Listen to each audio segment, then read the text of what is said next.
We're in the earnings season and I want to cover this exciting, in my views, company, Xunlei, or ticker symbol Axnut, that just reported their earnings yesterday. And I took some time to digest the numbers and want to give you my views on that, as it has become one of the largest positions in my portfolio actually. It seems like that investors were not pleased about the numbers yesterday, as it has sold off up to minus 10%. But let's dive a little bit deeper into the numbers and see what is my perspective on that. And also, please just take this as my sole opinion and perspective. This is not a recommendation to buy or hold or sell. I can just give you my personal views, and then you need to dig a little bit deeper and make up your mind whether or not you think this is a good investment from your side as well. So the Xunlei report Q2 came in at a GAAP EPS of around $0, so barely breaking even.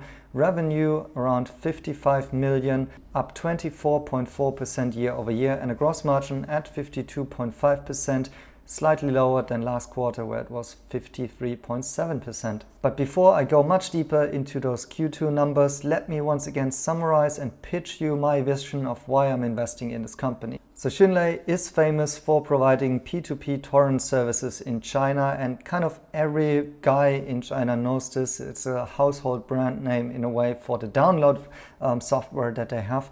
And it has evolved over time using their technology of decentralization in order to come up with a hybrid cloud computing and also a decentralized content delivery network, a CDN. Now they're also looking into edge computing, and essentially it's also a blockchain company, and that's what is currently most associated with. It's actually pretty much also trading a little bit in sync with Bitcoin and other cryptos, but it's actually just one of the areas that they are exploring. Although, yes, they have done something similar than an initial coin offering in the past, because the way that their decentralized networks are working is that users are actually purchasing a hardware device that is similar to a cloud-connected hard disk. But what this device is doing is that it's essentially using the user bandwidth that is idle in order to feed it into the network, and thereby Xunlei has won clients like Bilibili, Huya, and so on, video streaming platforms that really depend on fast acceleration of their internet. And so we have this massively decentralized cloud computing CDN network that is using both the bandwidth as well as the CPU processing power in order to feed it into the system. And there are now 2 million active nodes in China that are using this.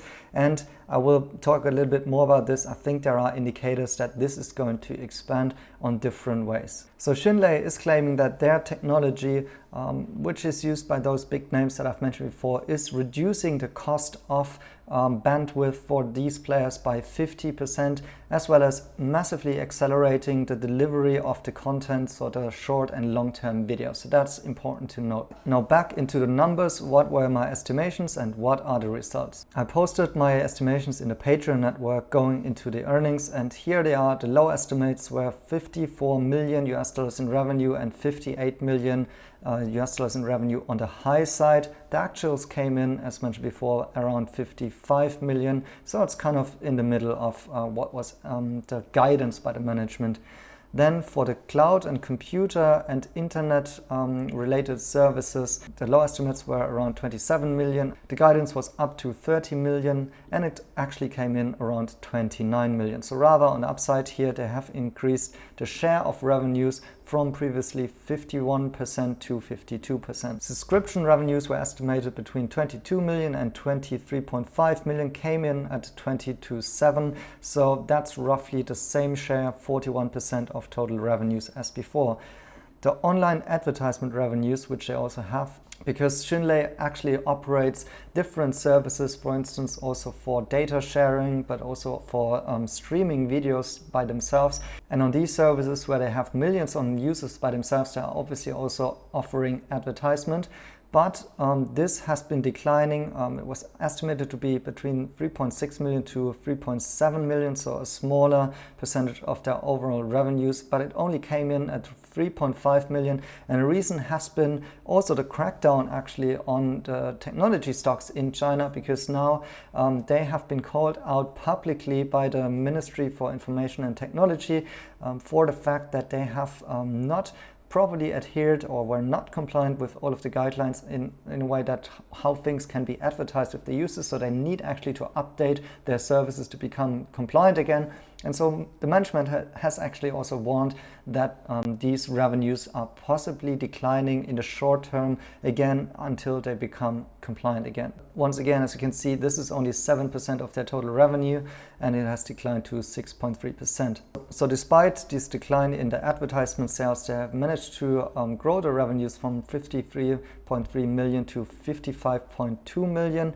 But here is the downside. My estimations were that the diluted earnings would be around 11 cents to 13 cents, and that was been just on a projections basis on what they have reported before. So before they posted 10 cents on the earnings. But now what was different this quarter is that they started to invest more in sales and marketing, and they massively increased their spending in R&D, 15.2 million, as well as on general and administrative expenses, so 7.7 millions in comparison to 6.6 millions before. And this resulted in a basically zero US dollars EPS, so just breaking even. They didn't lose any money during this quarter, but compared to the last quarter where the net income was 6.8 million, this time it was only a couple of thousand euros. Now, obviously, this was kind of a disappointment there, right? You see a decreased profitability by Xunlei, but let's think twice about it, what that actually means. And also, well, is this really a bad thing in the current stage that Xunlei is in? So for one, I would note that the overall revenues have been growing. So this is still a growing company. It's growing roughly 25% year over year, at least in this quarter. But if we look at a yearly basis, 2018 to 2021, these are my estimations.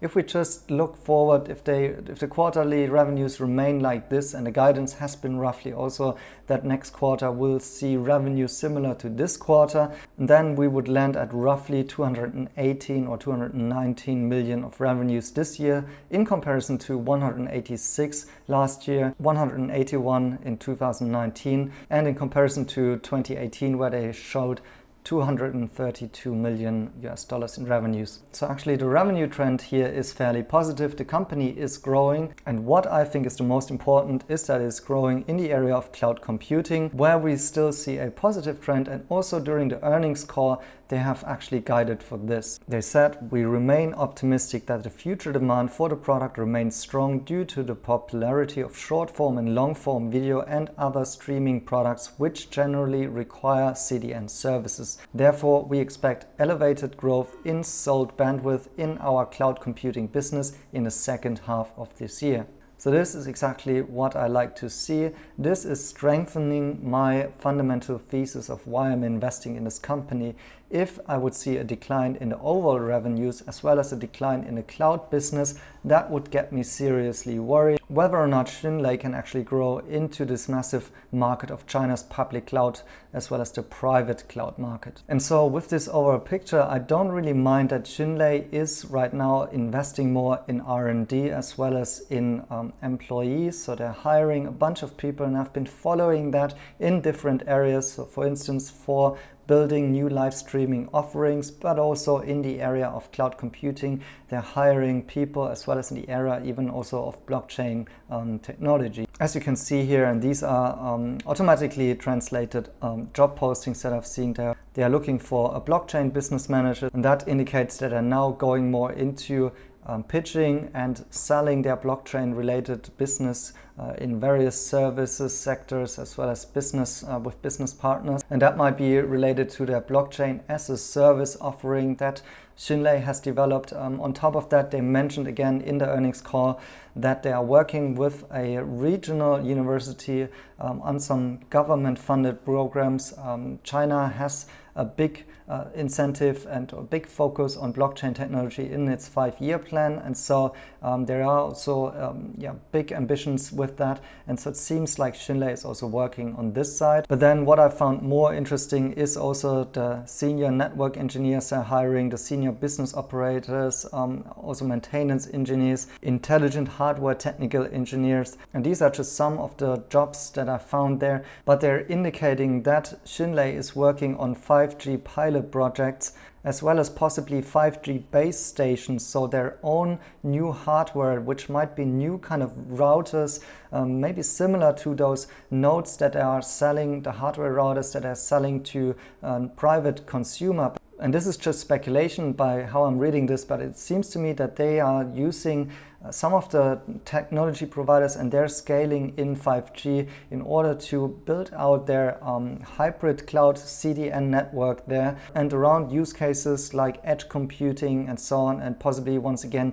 internet acceleration. And so I think they are on the side of this massive trend in China, and they're having this quite unique angle here with this peer-to-peer network that is meant to be cost saving in comparison to what other competitors are having to offer in the CDN area. And so more investment in R&D, in such kind of new products, in the persons that are hired for actually executing on that, is actually, I think, the right way to go at this point in time. They're still break even in this quarter, and so I think Xunlei is still poised to go profitable during this year on an annual basis, and that should also be good news for investors, despite the fact that they are now using some of this money and income streams in order to invest in new technology and possibly also improving their market share overall. So that is the good side. On the bad side, of course, there are some issues around their subscription service right now. So for instance, they have a little less users than they had before, but the management is stressing the fact that more of these users that they're having are actually using their premium services. And plus, on top of that, some money which they spend additionally this time is also on sales and marketing, because for instance, they have created new services. One of them, for instance, here called Xunlei Xiaozhan, and it's in a way, it's a little bit like a Steam for applications and games. So users can go there and easily download big files. So that's the specialty of Xunlei, providing lots of bandwidth and fast downloads. And that's why they are building this. I don't see any monetization aspects of this new service yet.